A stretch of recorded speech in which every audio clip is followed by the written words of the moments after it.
மலேசிய விளையாட்டுத்துறை வரலாற்றில் ஒரு சகாப்தம் உதயமானது. முயற்சியாக ஓடுவாங்க, டிட்டர்மின் அத்லீட்ல. இலக்கிற்காக தன்னையே செதுக்கியவர். அவர் டிசிப்ளின் அத்லீட். இளம் விளையாட்டாளர்களுக்கு சிறந்த வழிகாட்டியாக திகழ்ந்தார். சீக்கிரத்தில் வந்து 4 கோல் எடுத்தாங்க ஒரே இதில். நாட்டின் ஓட்டப்பந்தய களத்தில் ஒரு சரித்திரம் படைத்தவர். அந்த காலத்து பறக்கும் பாவை மாதிரி அவங்க. இந்த சாதனை பெண்ணின் வாழ்க்கையிலும் ஒரு பேரிடி. ஹாஸ்பிட்டல் போய் பார்த்தா அது கண்டிஷனை பார்த்தா நடித்த பொட்டியில் தான் கொண்டு போகிறோம்.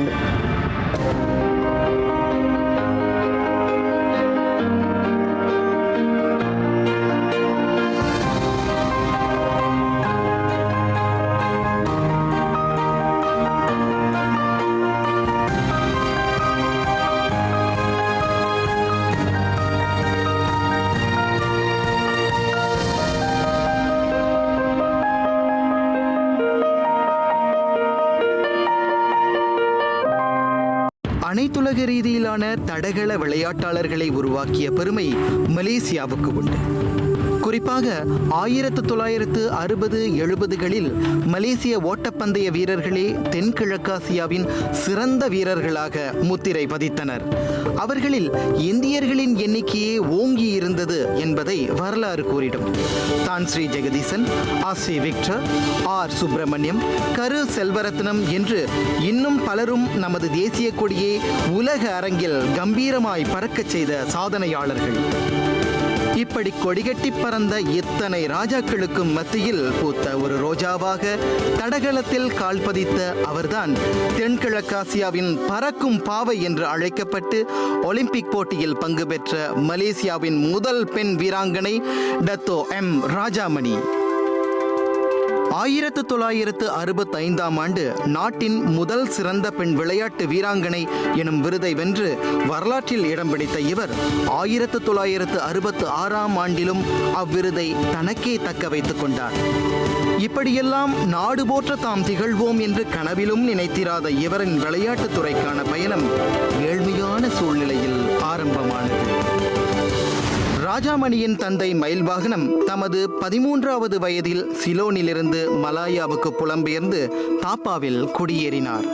தாப்பாவில் வந்து central Perak stock keeper, JKR stock கீப்பராக வேலை செய்தார். எங்கள் அம்மா வந்து மேடம் செல்லம்மா, அவங்களும் ஸ்ரீலங்காவிலேருந்து வந்தாங்க இங்கே. அப்பாவும் அம்மாவும் வந்து கசின், அவங்க சொந்தம். மயில்வாகனம் செல்லம்மாள் தம்பதியருக்கு 8 குழந்தைகள் பிறந்தார்கள். அவர்களில் 5வது பெண் குழந்தையாக பிறந்தவர்தான் ராஜாமணி. ஃபாதர் வந்து ஸ்போர்ட்ஸ்மேனு. அவர் ஜேகேஆருக்கு கிரிக்கெட், ஹாக்கி விளையாடினார். ஸோ அவர் ஸ்போர்ட்ஸ்மேனாக இருந்த பிறகு நம்ம எல்லாம் ஸ்போர்ட்ஸில் இன்ட்ரெஸ்ட். ராஜாமணிக்கு 5 வயது கடக்கையில் குடும்பத்தில் நிகழ்ந்த எதிர்பாராத ஓர் அசம்பாவிதம் அவர்களின் விதியையே மாற்றியமைத்தது.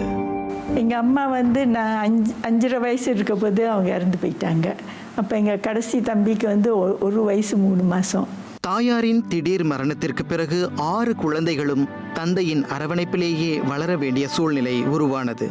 பல சிரமங்களுக்கிடையே மறுமணம் கூட புரிந்து கொள்ளாமல் தனி ஒருவராகவே தம் பிள்ளைகள் அனைவரையும் தாய்க்கு தாயாகவும் தந்தைக்கு தந்தையாகவும் இருந்து வளர்த்தார் மயில்வாகனம். இதற்கிடையில் அவர்களுக்கு தேவையான கல்வியை வழங்கவும் அவர் தவறவில்லை. தாப்பாவில் தான் பிறந்தோம், தாப்பாவில் தான் வளர்ந்தோம், தம்பாவில் தான் படித்தோம். அங்கே படித்து முடித்த உடனே பிறகு சிஸ்டர் ராஜமணி வந்து ஃபார்ம் ஸ்டாண்டர்ட் 2 சம்திங்கில் இப்போது ஃபாதர் ரிட்டையர் பண்ண உடனே இங்கே வந்துட்டோம். வந்து ஏசி ஸ்கூல் கொடுக்க மாட்டேன்ட்டாங்க. அப்போ மச்சாவோட போய் பேசினேன், என்னோட மாஸ்டர்கிட்ட. அவர் எஜுகேஷன் ஆஃபீஸராக இருந்தார். அவர்கிட்ட பேசினோடனே அவர் சரி என்னட்டு உடனே ராஜபுரம் பண்ணுக்கு இடம் கொடுத்துட்டாரு. கொடுத்த உடனே அங்கே படித்தாங்க. அங்கே படித்தது தான் அப்போ தான் ஸ்போர்ட்ஸ்லாம் ஓட தூங்கினாங்க. ரொம்ப ஸ்கூல் ஸ்போர்ட்ஸில் வந்து ஒரு டீம் வந்துச்சு, வெரி ஸ்ட்ராங் டீம். அங்கே அதெல்லாம் அவங்க லாஸ்ட் ரன்னர் ரொம்ப ஃபாஸ்ட்டாக ஓடுறவங்க. She was a good athlete and much older than me. ஆனால் அந்த ஸ்போர்ட்ஸ் ஸ்டார்ட் பண்ணுறதுக்கு முன்னே எல்லாம் வந்து என்னை வார்ன் பண்ணிட்டாங்க. எங்கள் ஸ்போர்ட்ஸ் மாஸ்டர் அந்த ஸ்கூலில் மிஸ்டர் கண்டவனம். அவர் வந்து வெரி ஸ்ட்ரிக்ட். அவரை பார்த்தோமா நம்ம பைஸ்கிளில் விட்டு குதித்து நம்ம அல்லூரில் ஒளிஞ்சிக்குவோம், அவ்வளோ பயம் அவரை பார்த்தா. அப்போ எல்லாம் வந்து சொன்னாங்க, நீ இந்த த லாஸ்ட் ரன்னை நீ லூஸ் பண்ணிய அவர் உன்னைய தொலைச்சாருட்டு. ஆசிரியருக்கு பயந்து கொண்டு படபடக்கும் இதயத்தோடு களத்தில் இறங்கிய ராஜாமணி யாரும் எதிர்பாராத நேரத்தில் தன்னையும் விட அனுபவம் வாய்ந்த மூத்த ஓட்டக்காரர்கள் அனைவரையும் வென்றார். அதுவே அவரது திறமைக்கான வடிகாலை கண்டறிய காரணமானது. அதன் பிறகே அப்பள்ளியின் தலைமை ஆசிரியை அண்ணம்மா நடராஜா ராஜாமணியின் திறமையைக் கண்டு பள்ளியை பிரதிநிதித்து ஓடுவதற்கு அவரை தயார்படுத்தும் வகையில் பள்ளியின் அஞ்சல் ஓட்ட அணியோடு ராஜாமணியையும் பயிற்சிக்காக அனுப்பி வைத்தார். ஒரு 2 மாதம் 3 மாதம் ட்ரெயின் பண்ணுவோம், அப்புறம் அதோட முடிஞ்சு அடுத்த வருஷம் திருப்பி ஸ்டார்ட் பண்ணுவோம். இப்படியே போய்கிட்டு இருந்தோம். ஃபார்ம் 4 படிக்க போது 1962 எனக்கு மெலேன் ஓப்பன் சாம்பியன்ஷிப்பில் ரன் பண்ணுறதுக்கு எனக்கு வாய்ப்பு கிடச்சிச்சு. அங்கே வந்து நான் 200 மீட்டர்ஸ் ரன் பண்ணேன். 200 மீட்டர்ஸில் எனக்கு பிரான்ஸ் மெடல் கிடச்சிச்சு. மலேசியன் ஓப்பன் சாம்பியன்ஷிப்னா Australia, New Zealand, some athletes from பிரிட்டன்லாம் வந்திருந்தாங்க. அதான் என்னோடய ஃபர்ஸ்ட் இன்டர்நேஷ்னல் மீட். ஆனாலும் படிவம் 5ற்கு பிறகு ராஜாமணி விளையாட்டுத் துறையில் அதிக கவனம் செலுத்தாமல் தனது பெரும்பான்மையான நேரத்தை வீட்டில் வெறுமனே கழிக்கத் தொடங்கினார். அப்போ நான் செய்கிறது வீட்டில் தூங்குறது. காலையில் தூங்குவேன், மத்தியானம் தூங்குவேன். தூங்குறது தான் என்னோடய ஹாபி. அப்போ அப்பா பார்த்தாரு. அப்போ சொன்னார், இப்படியே விட்டா இவ தூங்கிக்கிட்டே இருப்பா, போய் mister R Subbaiah, my coach from பேராக்லேருந்து, அவரை கூட்டிகிட்டு வந்து வீட்டில் சொன்னார். முன்னுக்கே அவரோட எக்ஸாக்ட் வேர்ட்ஸ் இது, I don't want to see her in the house from 4:30 to 7 o'clock. பட்டத்தில் வயிற மாதிரி வரும்பொழுது எங்கிட்ட வந்தது. அதை வந்து ஒரு 6 மாதத்துக்குள்ளே ஒரு பிளான் என்ன போட்டோம்னாக்கா 1964 டோக்கியோ ஒலிம்பிக்ஸு. அப்போ நான் சொன்னேன், இந்த மாதிரி ராஜமணி ஏன் நம்ம நீங்கள் வந்து இந்த 400 மீட்டர்ஸ் 800 மீட்டர்ஸ் ட்ரை பண்ணலாம். அப்போ வந்து குவாலிஃபைங் டைம் இல்லை. ஃபஸ்ட் டைம் வந்து நடக்குது அந்த 400 800 ஒலிம்பிக்ஸில். ட்ரை பண்ணுவேன் அப்படின்னு சொல்லிட்டு கோச் பண்ணேன். ஒலிம்பிக்கில் எப்படியாவது இவர் கால் பதித்தாக வேண்டும் என்ற இலக்கை கொண்டு பயிற்றுனர் ஆர் சுப்பையா ராஜாமணிக்கு பிரத்யேகமான பல சவால்கள் மிகுந்த பயிற்சிகளை வழங்கினார். கிராஸ் கண்ட்ரி போவோம், அப்புறம் மணல் திட்டுகள் மைனிங் ஏரியா ரொம்ப ஓட்டுவோம், அப்புறம் ஹில் கிளைம் பண்ணுவோம், அப்புறம் ஸ்டேடியத்தில் போய் ஸ்டெப்ஸ் எல்லாம் ஏறுறது, அதெல்லாம் செய்து இம்ப்ரூவ் பண்ணிடுச்சு. ராஜாமணியும் மிகுந்த கட்டொழுங்குடன் தனக்கு வழங்கப்பட்ட பயிற்சிகள் அனைத்தையும் எவ்வித சலிப்புமின்றி முறையே ஆர்வமுடன் நேர்த்தியாக கடைபிடித்து வந்தார். அவர் சொல்கிற ட்ரைனிங் எல்லாம் நான் செய்தேன். நம்மளாம் we were very disciplined athletes. அந்த வில் பவர் இருந்ததுங்க அதுக்கிட்ட. எந்த மாதிரி ட்ரைனிங் கொடுத்தாலும் அது பண்ணி செய்யும். ராஜாமணி எதிர்கொண்ட இடையூறுகள் ஒன்றல்ல இரண்டல்ல. தொலைவில் அமைந்திருக்கும் பயிற்சி திடலுக்கு செல்ல பல சோதனைகளையும் அவர் சந்திக்க வேண்டியதாயிருந்தது. அப்போதைய குடும்ப சூழ்நிலையும் அவருக்கு உதவும் நிலையில் இல்லை. எனக்கு சைக்கிள் கூட இல்லை. நான் வீடு வீடாக போய் ஃப்ரெண்ட்ஸை கேட்கறது. அப்போ அவங்க சைக்கிள் பாய்க்காட்டி சைக்கிள் லோன் பண்ணுவாங்க. இல்லாட்டி பஸ் வெயிட் பண்ணி பஸ் ஏறி போய் ட்ரைனிங் முடிஞ்சு பஸ் ஏறி திருப்பி வீட்டுக்கு வரணும். ஒரு நாளுக்கு பைஸ்கிளில் வந்து பிரேக் இருக்காது. அப்போ மற்ற அத்லீட்ஸ் என்ன செய்வாங்க, அவங்க காலை வச்சு அந்த பைஸ்கிள் பிகாஸ் ஒரு ஸ்லோப்பில் இறங்க போது அந்த பைஸ்கிள் காலை வச்சு இந்த பைஸ்கிள் ஸ்லோ பண்ணுவாங்க. அப்படி நம்மலாம் ட்ரெயின் பண்ணோம். ராஜாமணியின் ஆர்வமும் வேகமும் ஓட்டத்தின் மீது அவர் கொண்டிருந்த அபார திறமைகளும் வறுமையின் பிடியில் கருகிவிடக்கூடாது என்ற எண்ணத்திலும் அவரின் ஆற்றல் தடையில்லாமல் வெளிப்பட வேண்டும் என்ற நோக்கத்திலும் பயிற்றுனர் ஆர் சுப்பையா ராஜாமணிக்காக பல வகையில் உதவிகள் புரிந்தார். எனக்கு பெண் குழந்தை கிடையாது, எனக்கு ஒரே ஒரு பையன் தாங்க. அது என் மகள் மாதிரி தான் நாங்கள் ட்ரீட் பண்ணலைங்க. ஒவ்வொரு தடவைக்கும் எங்கள் வீடு நாங்கள் இருக்கிறது லிம் கார்டனில், அங்கேருந்து சைக்கிளில் போய் இன்னொரு நண்பர் ஒரு சங்கரன்குட்டி, அதாவது நாராயணகுட்டி நாயர் ஒருத்தர், 2 பேரும் சைக்கிளில் போய் செல்லிமனுக்கு போய் அவங்க வீட்டில் அதை கூட்டிகிட்டு போவோம். நான் அந்த காலத்தில் பெண்கள் தனியாக வரும்போது பையனுங்கள்லாம் கேலி பண்ணுவாங்க, இது பண்ணுவாங்க. கூட்டிகிட்டு வந்து ட்ரெயின் பண்ணிவிட்டு வீட்டில் போய் விட்டுட்டு தான் வீட்டுக்கு வருவோம். 6 மாதங்கள் கடுமையான பயிற்சிகளை மேற்கொண்ட பிறகு பயிற்றுனர் ஆர் சுப்பையா ராஜாமணியை மலாக்காவில் நடைபெற்ற தேசிய அளவிலான ஓட்டப்பந்தய போட்டிக்கு அனுப்பி வைத்தார். அப்போ அந்த மீட்டில் போய் ஓடும் பொழுது அப்போ இந்த கிளானிவல் சிஸ்டர்ஸ் வந்துருந்தாங்க, சிங்கப்பூர் வந்துருந்துச்சு, மற்ற நாடுகள் வந்துருந்தது. ஆனால் ராஜாமணி வந்து 400 மீட்டரு, 800 மீட்டரு, 200 மீட்டரு எல்லாத்துலேயும் முதல் வந்து ரெக்கார்ட் செட் பண்ணிச்சு. அப்போ வந்து உடனே வந்து 400 மீட்டர் 800 மீட்டர்ஸ்லாம் டோக்கியோ ஒலிம்பிக்ஸ் குவாலிஃபை பண்ணிச்சு.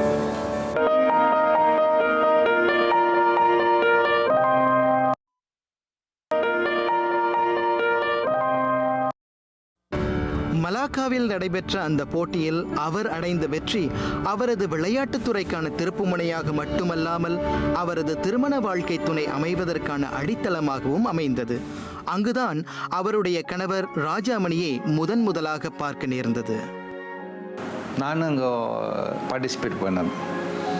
நானும் ஸ்போர்ட்ஸ்மேன் தான், ஆனால் அவ்வளோ நேஷ்னல் லெவல் இல்லை. அங்கே வந்து ராஜாமணி ஓடுறத பார்த்தேன். இப்போ யாரும் தெரியாது. அதுக்கப்புறம் அவர் மிஸ்டர் சுப்பிரமணியம் அங்கே இருந்தார், அவர் தெரியும். ஏன்னா அவர் ப்ரிசன்ஸ் டிபார்ட்மெண்ட், நான் போலீஸ் டிபார்ட்மெண்ட். கேட்டேன் யார் யாருன்னு சொன்னாங்க. ராஜமணியோட ஹஸ்பண்ட் வந்து அவர் போலீஸில் வேலை செஞ்சுட்டு இருந்தார் அங்கே. அப்போ அவர் வந்து என்கிட்ட கேட்டார், உங்களுக்கு ராஜமணி பற்றி தெரியுமான்னு. எனக்கு நல்லா தெரியும் ராஜமணி பற்றி.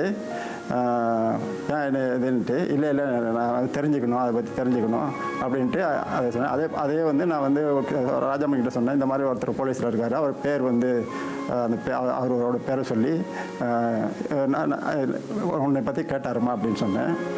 அந்த முதலாம் சந்திப்புக்கு பிறகு அவர்களின் நட்பு கடிதம் வாயிலாக தொடர்ந்து புதிய உறவுக்கு பாலம் அமைத்தது. ஆனால் ராஜாமணியின் கவனம் சிதறிவிடக்கூடாது என்ற எண்ணத்தில் ராஜாமணியின் பயிற்றுனர் சுப்பையா ராஜாமணியின் பாதுகாப்புக்கு ஒரு வேலியாகவே இருந்தார். எனக்கு ரொம்ப கடுப்பாக இருக்கும், இவர் ஏன் இவ்வளோ கண்ட்ரோல் பண்ணுறாருட்டு. ஆரும் கொஞ்சம் ஆறு வந்து பக்கத்தில் உட்காந்துட்டா இவர் வந்து உட்காந்துக்குவார் பக்கத்தில். அப்போ அவருக்கு தெரியும் ஆறு நல்லவங்க, ஆறுக்கு பால் தன்னம் பண்ணுறவங்க, இது அவருக்கு தெரியும். அப்புறம் சாப்பாடு எங்கே வெளியூருக்குன்னா லோக்கல் மீட்ஸ்க்கு வந்து இப்போ விட்டு வெளியே போனோமா அவரு கூட்டிகிட்டு போவார் தமிழ் சாப்பாடுக்கு. அவ்வளோ good care he took off me. அதான் நான் இது வரைக்கும் சொல்லுவேன், மிஸ்டர் ஆர் சுப்பாயா இல்லாட்டி நானே இல்லை. I am his making. 1964ஆம் ஆண்டு ராஜாமணி ஒலிம்பிக் போட்டியில் பங்கு பெறுவதற்காக டோக்கியோ சென்றிருந்த போது அவருக்கு உற்சாகம் அளிப்பதற்காகவே அவரின் பயிற்றுனர் ஆர் சுப்பையாவும் தன் சொந்த பணத்தை செலவு செய்து கொண்டு டோக்கியோ வரை சென்றார். கோச்சா போக முடியல. சிங்கப்பூர்லேருந்து ஒரு சானிங் யூன்னு ஒரு சீனர் அனுப்பினாங்க. அப்போ நான் போயிட்டு ஸ்டேட்டில் உட்காந்து பார்த்து குளிக்க வேண்டிய ஏதாவது சொல்ல வேண்டியதான் செய்தோம். அங்கே போய் நாள் போய் 400 மீட்டர்ஸ் ஓடிச்சு. ஆனால் அப்போ அதுக்கு வந்து ஓடும் பொழுது ஈஸ்ட்லேயே வந்து அது குவாலிஃபை பண்ண முடியல. முதல் தடவை ஓட்டம் பாருங்கள், அந்த ஸ்டேடியம் அவ்வளோ பெரிய ஸ்டேடியம் இருக்கும், ஒரு 80,000 பேர் உட்கார ஸ்டேடியம். வெளிநாட்டு மக்கள் மெயினாக அத்லீட்டுகள்லாம் வந்துருந்தாங்க. ஆனால் நான் அவ்வளோ நல்லா செய்யலை. அப்புறம் 800 மீட்டர்ஸ் ஓடுறதுக்கு அங்கே போயிருந்த மேனேஜர் வந்து போய் ரிப்போர்ட் பண்ணாது மறந்துட்டார். ஆனால் 24 மணி நேரத்துக்கு முன்னால் ரிப்போர்ட் பண்ண அந்த மாதிரி அத்லீட் பார்ட்டிசிபேட் பண்ணுறது. அது சரி, அதனால் பிள்ளை அந்த பெண்ணு வந்து 800 மீட்டர்ஸ் ஓட முடியல. அதோட சோக்கி வர வச்சு முடிஞ்சது. ஆனாலும் பயிற்றுனர் சுப்பையா அதை அப்படியே விட்டுவிடவில்லை. மனம் தளராமல் ராஜாமணிக்காக ஒரு புதிய திட்டத்தை தீட்டினார். அப்போ எங்களுடைய நோக்கம் வந்து சேப் கேம்ஸ் கோலம்பர் நடக்குது 1965. ராஜாமணியை எப்படியாவது தடகள வீராங்கனை ஆக்கிவிட வேண்டும் என்ற குறிக்கோளோடு நுணுக்கமான சில பயிற்சிகளை கொண்டு அவரை பயிற்றுவிக்க தொடங்கினார் சுப்பையா. அது வந்து ஓடுறதுக்கு வந்து எப்படின்னாக்கா, இப்போ வந்து 56 செகண்ட் ஓடணும்னாக்கா ஒரு பையனை வந்து 57 செகண்ட் ஓடுற பையனாங்க அது நாங்கள் செலக்ட் பண்ணுறது. அந்த பையனை ஓட சொல்லி அந்த பொண்ணு அவரோட ஓடும். அப்படி தான் அங்கே ட்ரெயின் பண்ணோம். ஏன்னா அதுக்கு டைம் வந்து ஈக்குவலுக்கு அது 50, 60, 57 செய்கிறதுக்கு அது வழி இல்லை. தெரியுதுங்களா? ஒரு பையனை ஒரு 60, 56, 57 செகண்ட் ஓடுற பையனை விட்டு ஓட வைக்கிறது 2 பேரும். அப்போ அவனையும் பண்ண ராஜாமணி அடிச்சிடும். நான் வந்து என்னோடய பேட் ஈவெண்ட்ஸ் வந்து 800 மீட்டர், 1500 மீட்டர், சில நேரத்தில் வந்து 5000 மீட்டர் ஓடி இருக்கிறேன். நான் அவங்க சென்ட்ரலைஸ் ட்ரைனிங் வருவாங்க. சென்ட்ரலைஸ் ட்ரைனிங் ஒரு மீட்க்கு முதல்ல சென்ட்ரலைஸ் ட்ரைனிங் குறைஞ்சது 1 மாதம் கொடுப்பாங்க. அந்த 1 மாதத்தில் வந்து நாங்கள் எல்லோரும் ஒன்று சேர்ந்து தான் செஞ்சிட்ருக்கோம். அவங்க வந்து ஒரே கேர்ள், ஒரே வந்து பெண் பிள்ளை தான், பெண் தான். அவங்க வந்து எங்கள் கூட சேர்த்து செஞ்சுட்டு இருந்தாங்க. சென்ட்ரலைஸ் ட்ரைனிங் செய்யும்போது அவங்களுக்கும் நானும் உதவி பண்ணுவேன், அவங்களும் எனக்கு உதவி கொடுப்பாங்க. அதே போல் நான் வந்து 800 மீட்டர், 1500 மீட்டர் என்னோடய ஓட்டம் கொஞ்சம் வேகமாக இருக்கும். அதே போல் அதனால் நம்ம 800 மீட்டருக்கு நான் சென்ட்ரலைஸ் செய்யும்போது இப்போ வந்து நான் ஒரு 400 மீட்டர் ஓடணும்னா அவங்க வந்து 200 மீட்டர்லேருந்து ஸ்டார்ட் பண்ணுவாங்க. அப்போ அவங்களுக்கு வந்து நல்ல அது ஒரு காம்படிஷனே தான் இருக்கும். தென்கிழக்காசியாவின் மினி ஒலிம்பிக் என கருதப்படும் சியாப் விளையாட்டுப் போட்டி 1965ஆம் ஆண்டு குவாலலும்பூரில் நடைபெற்றது. அந்த மாபெரும் தளத்தில் களம் இறங்குவதற்காக ராஜாமணி தன்னை தயார்படுத்திக் கொண்டார். அதில் அவருடைய முதல் வேட்டை 400 மீட்டருக்கான ஓட்டம். அவங்க ஓடுறது பார்த்து எனக்கு ரொம்ப ஆர்வம் வந்துருச்சு. ஸோ அந்த காலத்தில் நானும் பார்ப்பேன் எப்படி ஓடுறாங்கன்ட்டு. ஓடும்போது டெலிவிஷன்லாம் பார்க்கும்போது நல்லா தான் ஓடுறாங்க, நல்லா வேகமாக ஓடுவாங்க. ஸோ பறக்கிற மாதிரி ஓடுவாங்கன்ட்டு அந்த காலத்து பறக்கும் பாவை மாதிரி அவங்க. பெஸ்ட் ஈவென்ட் நினைக்கிறேன் 400 எனக்கு தெரிஞ்ச வரைக்கும். ஏன்னா ஸ்டார்ட் டு எண்ட் வந்து ஒரே ஸ்பீட், அந்த ஸ்லோ டவுன் இல்லை ஒரு லைக் ஸ்ப்ரிண்ட் ஈவெண்ட் மாதிரி ஓடினாங்க. Rajamani meninggalkan lain-lain peserta dari awal hingga akhir. Masa tercipta 56.5 saat yang terbaik bagi kawasan Asia, mengatasi 57.1 saat dicipta oleh Kei Ogawa di Olimpik Tokyo. Suatu kejayaan gemilang bagi pelumba handal Malaysia. எல்லாம் கேட்பாங்க நீ which is the most memorable times of sporting times சொல்லிட்டு நான் எப்போதும் சொல்லுவேன் 1965. ஏன்னா அது மலேசியாவில் ஓடினேன். மலேயன் க்ரௌட், அவர் மினிஸ்டர்ஸ், அவர் ப்ரைம் மினிஸ்டர் எல்லாம் இருந்தாங்க. The most important person my father, எங்கள் அப்பா இருந்தார். அவர் இப்போலேருந்து வந்து நான் ஓடுறது வந்து பார்ப்பாரு. ஃபாதர் வந்து இது மை சிஸ்டர் ஓடுறேன்டா அவருக்கு ரொம்ப சந்தோஷம். மகள் முன்னுக்கு போய் அந்த ஃபினிஷிங் பாயிண்டில் தான் நிற்பார். அப்புறம் ஃபினிஷ் பண்ணோன்னே அவர் கண்ணில் அப்படியே தண்ணி அப்படியே ஒழுகும், கொட்டும். Lumba peringkat akhir 200 meter wanita. நமது நாட்டில் நடைபெற்ற அந்த போட்டியில் தாய்நாட்டு மக்களின் பலமான ஆதரவு, அதற்கும் மேலாக தன் தந்தை அந்த போட்டியை காண நேரில் வந்திருந்தது என அனைத்துமே ராஜாமணிக்கு உற்சாகத்தை ஊட்டியது. அதனாலேயே 200 மீட்டருக்கான ஓட்டத்தில் புதிய சாதனையை பதித்தார். 25.5 saat. ஆல் மை டீம்மேட்ஸ், ஷாரல் டாரால், இவங்கெல்லாம் ராஜலிங்கம், இவங்கெல்லாம் ஷவுட் பண்ணுறது, their voices were so clear.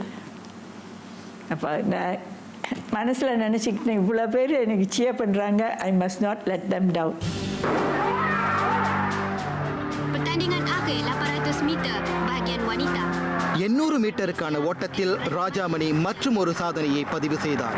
அது மட்டுமல்லாமல் 400 மீட்டருக்கான அஞ்சல் ஓட்டத்திலும் தங்கப்பதக்கம் வென்று மொத்தம் 4 தங்கப்பதக்கங்களோடு சிறந்த தடகள வீராங்கனையாக திகழ்ந்தார். அது ஃபர்ஸ்ட் டைம் கோல்டு மெடல் எடுத்துகிட்டு வந்தபோது அங்கே என்னோட டீச்சர்ஸு எல்லாரும் ரயில்வே ஸ்டேஷன் இப்போல போய் நின்று கார்டன் பண்ணி அதை அழைச்சிட்டு வந்தோம். 1965ஆம் ஆண்டு நடைபெற்ற சியாப் போட்டி விளையாட்டின் வெற்றிக்கு பிறகு ராஜாமணியின் வேகத்திற்கு தொடர் வெற்றிகள் குவிந்தன. 1966ஆம் ஆண்டில் பேங்காக்கில் நடந்த ஆசிய போட்டியில் 400 மீட்டருக்கான ஓட்டத்தில் தங்கம் வென்று புதிய சாதனையும் படைத்தார். அதே சமயம் 400 மீட்டருக்கான அஞ்சல் ஓட்டத்தில் வெண்கல பதக்கத்தையும் வென்றார். அதனைத் தொடர்ந்து 1967ஆம் ஆண்டு பேங்காக்கில் நடந்த சியாப் போட்டியில் 400 மீட்டர், 800 மீட்டர், 400 மீட்டருக்கான அஞ்சல் ஓட்டம் ஆகியவற்றில் தங்கப்பதக்கங்களும் 200 மீட்டருக்கான ஓட்டத்தில் வெள்ளிப் பதக்கமும் பெற்று நாட்டின் முன்னணி விளையாட்டு வீராங்கனையாக திகழ்ந்தார். ராஜாமணி கொண்டிருந்த அபாரமான திறமைக்கு வெகுமதியாக உயரிய விருதும் வழங்கப்பட்டது. National sports woman of the year எனும் விருதை மகுடமாக சூடிய முதல் பெண்மணி என்ற பெருமை அவரையே சேரும். So she got the first and the second. Very, I would say, very appreciative about it because it's a great achievement. அது ஒரு big achievement. அது இன்னும் ஹிஸ்ட்ரி புக்ஸில் இருக்கும். இப்படி புகழின் உச்சியில் ஜொலித்துக் கொண்டிருந்த ராஜாமணிக்கு 1968ஆம் ஆண்டு அவருடைய விளையாட்டுத்துறை வாழ்க்கையே புரட்டி போடும் சம்பவம் ஒன்று நிகழ்ந்தது. நம்ம ட்ரெயின் பண்ணிக்கிட்டு இருந்தோம் for the Mexico Olympics. 21st of March train பண்ணிக்கிட்டு இருக்க போது மழை பெய்திச்சு, லைட்னிங் அடித்து ஒன் போலீஸ் ட்ரெயினி வந்து பை த நேம் கோவிந்தன்னுட்டு, அப்போ தான் ஒரு போலீஸ் ட்ரைனிங் முடிஞ்சு வீட்டுக்கு போக வேண்டியவர், போஸ்ட் பேக் டு மூவா, அவர் மூவாலேருந்து வந்தவர். அவர் அந்த இடத்துல இறந்து போனார். எனக்கு வந்து என்னை ஆஸ்பத்திரிக்கு தூக்கிட்டு போனாங்க. அப்போ வந்து யாரோ ஃபோன் பண்ணி எங்களுக்கு சொன்ன உடனே நான் அப்போ தான் ஆஃபீஸர்லேருந்து வந்தேன். பாப்பா சொன்னார் இப்படி ஆச்சுன்றது. ஸோ நான் உடனே ஆஃபீஸ்க்கு இன்ஃபார்ம் பண்ணலை, எங்கேயும் இன்ஃபார்ம் பண்ணல. வீட்டில் சமயக்காரங்கள்ட்ட சொல்லிவிட்டு நான் ஃபாதரை கூட்டிகிட்டு போயிட்டேன் கேளுக்கு. ஹாஸ்பிட்டல் போய் பார்த்தா அது கண்டிஷனை பார்த்தா நடிச்ச பொட்டியில் தான் கொண்டு போகிறோன்னு. லாஸ்ட் மெமரி, யாரும் என்ன கூட யாருன்னு தெரியல. சில வாரங்களுக்கு பிறகு ராஜாமணி கொஞ்சம் கொஞ்சமாக நினைவுகள் திரும்பி குணமடைந்து வந்தார். அந்த கொடூரமான சம்பவத்திற்கு பிறகும் ராஜாமணி ஓட்டத்தின் மீதான தனது ஆர்வத்தை ஒருபோதும் இழக்கவில்லை. மெக்சிகோவில் நடைபெறவிருந்த ஒலிம்பிக் போட்டியில் கலந்து கொள்வதில் தீவிரம் காட்டினார். ஆனால் அவருக்காக காத்திருந்தது ஏமாற்றம் மட்டுமே. ஹாஸ்பிட்டலேருந்து வெளியே வந்தோடனே கையெல்லாம் எல்லாம் I hate to walk with my hands bent. அப்போ நான் கேட்டேன், வந்து எனக்கு ஒரு 3 மாதம் கொடுங்க, I'll come back and if I don't qualify then you drop me from the Mexico team. ஆனால் ஒருத்தரும் ஒன்று straight away they dropped me from the Olympic team. அது ஒரு பெரிய டிசப்பாயின்மெண்ட். அந்த ஏமாற்றத்திலிருந்து அவர் மீளும் முன்பே மற்றொரு ஏமாற்றமும் ராஜாமணியை தாக்க தயாராயிருந்தது. 3வது நேஷ்னல் ஸ்போர்ட்ஸ் உமன் அவார்ட் வந்து எனக்கு கொடுக்கல. அப்போ எனக்கு அந்த வருஷம் எனக்கு 3 gold medals, 1 silver medal at the SEAP games. அப்பயே எனக்கு அது கிடைக்கல. அது ஒரு மனசு ரொம்ப கஷ்டப்பட்டு, இட் ரியலி காட் மீ டவுன்ல. அப்புறம் அதோட a few people including Tan Sri Jaga advised me, you are lucky to be alive and normal, take your spikes and go home நாரு Tan Sri Jaga. அதோட அவர் சொன்னார், சரி ஸ்பைக்ஸை தூக்கிட்டு வீட்டுக்கு வந்தேன். அதோட ஸ்பாட்ஸை விட்டேன். ராஜாமணி தனது ஓட்டத்திற்கு முற்றுப்புள்ளி வைத்ததும் 1969ஆம் ஆண்டு தடகள பயிற்றுனருக்கான நிபுணத்துவம் பெற ரஷ்யாவுக்கு அனுப்பி வைக்கப்பட்டார். அதன் பிறகு நாட்டின் கிரேட் ஏ தேசிய பயிற்றுனராக விளங்கினார். அதுக்கப்புறம் 1972 ஜனவரி 26 கல்யாணம் தேதி ஃபிக்ஸ் பண்ணி, கல்யாணம் வந்து ராவ்ல தான் நடந்துச்சு. ராவ் மை ஹோம் டவுன், என்னோட ஹோம் டவுன். கல்யாணம் அங்கே நடந்துச்சு. திருமணமாகி 3 குழந்தைகளுக்கு தாயான பிறகும் கூட ராஜாமணிக்கு விளையாட்டுத்துறையின் மீதான ஆர்வம் குறையவில்லை. 1970ஆம் ஆண்டு முதல் விளையாட்டு பயிற்றுனராக பணியாற்றி வந்தார். அதன் பிறகு 1990ஆம் ஆண்டு தேசிய விளையாட்டாளர் மன்றத்தின் பயிற்றுனராக இருந்தார். பின்பு 1992ஆம் ஆண்டு மலேசிய பூப்பந்து சங்கத்தில் இணைந்து மலேசிய பூப்பந்து தாமஸ் கிண்ண அணியினரை உடற்கூறுகள் ரீதியில் பயிற்றுவித்தார். விளையாட்டுத்துறையில் ராஜாமணி படைத்த சாதனைகளும் குவித்த வெற்றிகளும் புதிய தடகள விளையாட்டாளர்களுக்கு ஒரு முன்னோடியாகவே திகழ்ந்தது. அவர்களில் ஒருவர்தான் நாட்டின் தேசிய விளையாட்டாளரான அங்கம்மா. ராஜமணி வந்து என்னோட ரோல் மாடல் இருக்காங்க. ஸோ அவங்க வந்து 200 மீட்டரு, 400 மீட்டரு, 800 மீட்டர் ஓடி நல்லா சாதனை செஞ்சாங்க. அந்த மாதிரியும் ஓரளவுக்கு நானும் அவங்க மாதிரியே ஓடி 200 மீட்டரு, 400 மீட்டரு, 800 மீட்டரும் சாதனை செஞ்சுருக்கிறேங்க சி கேம்ஸில். அப்போ என்னமோ நான் என் அளவுக்கு நான் ஓடி சாதனை செஞ்சிருக்கிறேன். இன்று 70 வயதாகும் டத்தோ ராஜாமணி இன்னமும் விளையாட்டுத்துறை மீதான விஷயங்களில் ஆர்வம் செலுத்தியே வருகிறார். யாக்கேப் எனும் முன்னாள் தேசிய விளையாட்டாளர்களின் அறவாரியத்தில் ஓர் உறுப்பினராக இருக்கும் இவர் வேண்டுவதெல்லாம் ஒன்றே ஒன்றுதான். More Indian athletes to be in the national team. முடியாது, வாய்ப்பு கொடுக்க மாட்டாங்க, இதெல்லாம் இந்த பேச்சை விட்டுட்டு நம்ம ட்ரை பண்ணணுங்க. நாங்கள் ஓடின சமயத்தில் வந்து இந்தியர்கள் வந்து ஓட்டப்பந்தயத்தை எடுத்துக்கிட்டால் அநேகமானவர் எல்லாம் இந்தியர்களாக தான் இருப்பாங்க. ஆனால் இப்பொழுது வந்து இந்தியர்களோட இது ஓட்டப்பந்தயத்தில் வந்து ரொம்ப குறைவாக இருக்கிறாங்க. இப்படி ஒரு பின்னடைவு விளையாட்டுத் துறையில் இந்தியர்களுக்கு ஏற்பட என்ன காரணம்? ஆர்வமின்மையா அல்லது வசதி குறைவா? ஆனாலும் அன்று அதையெல்லாம் கடந்து மிளிர்ந்தவர் பறக்கும் பாவை டத்தோ எம் ராஜாமணி. இப்போ நினச்சி பார்த்தா அவங்க வந்து அந்த காலத்தில் அவ்வளோ ஒன்றும் வசதியாக இல்லாத காலத்தில் அவங்க எப்படி ஓடி எவ்வளோ கஷ்டப்பட்டு ஊக்கத்தோடு நல்லா ஓடி பயிற்சி எடுத்து நல்ல ஒரு சாதனையெல்லாம் செஞ்சதுக்கு ஒரு அதிசயமாக தெரிஞ்சிச்சு. ஸோ அவங்க வந்து ஒரு தனி பிறவி தாங்க. மலேசிய விளையாட்டுத் துறையில் கடந்த அரை நூற்றாண்டாக ஆதிக்கம் செலுத்தி வந்த இந்தியர்கள் கால ஓட்டத்தில் கரைந்து போய்விட்டார்கள் என்பது வருத்தமான உண்மை. எனவே இந்த நிலை மாறி டத்தோ ராஜாமணி விரும்பியது போலவே சாதனை படைக்கும் இளம் இந்திய விளையாட்டாளர்கள் மீண்டும் நாட்டில் அதிகமாக உருவாக வேண்டும். நாட்டிற்காக உயிரை கொடுத்து விளையாடிய தடகள முன்னோடிகளின் சாதனைகளையும் தியாகங்களையும் உதாரணமாக கொண்டு இந்திய இளைஞர்கள் இத்துறையில் துணிந்து கால் பதிக்க வேண்டும். அந்த வகையில் நம் சமுதாயத்திற்கே பெருமை சேர்த்த டத்தோ எம் ராஜாமணி மலேசிய விளையாட்டு வரலாற்றில் முத்திரை பதித்த வாழும் சகாப்தம்.